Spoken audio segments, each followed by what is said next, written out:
I applied in September and I heard back in January, which is relatively earlier because a couple of my friends did not hear back as late as April.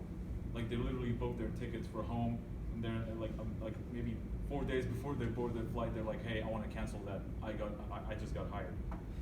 And so yeah, just be patient. Like don't give up. Like even if it's really late, somebody's got to show up at least if your resume is decent. And next, this is a pretty important one. Like this, I've heard from a lot of people. Don't just apply for the big and reputed companies. Like we've got some really smart people out here who intern for Tesla, Facebook. Those companies are great, but those are not your only options.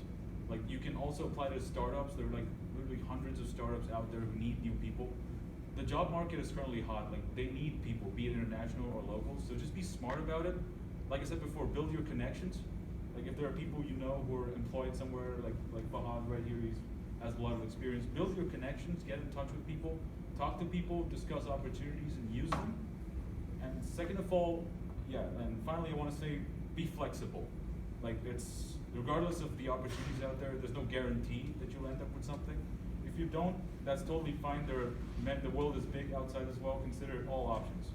This is the worst case, of course. I'm not saying you're all not capable, I'm just saying sometimes there have been people for who has not worked out. And finally, just be smart about polishing your resume. In my case, what I did was I looked at the job requirements, the job specifications, and I tried to, I didn't lie on my resume, but I tried to make it match as closely as possible, depending on what I've done.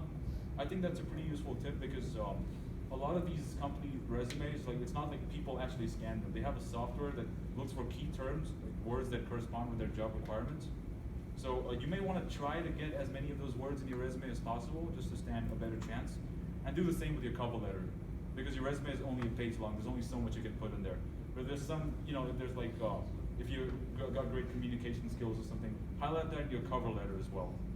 So yeah, you just have to be smart about it.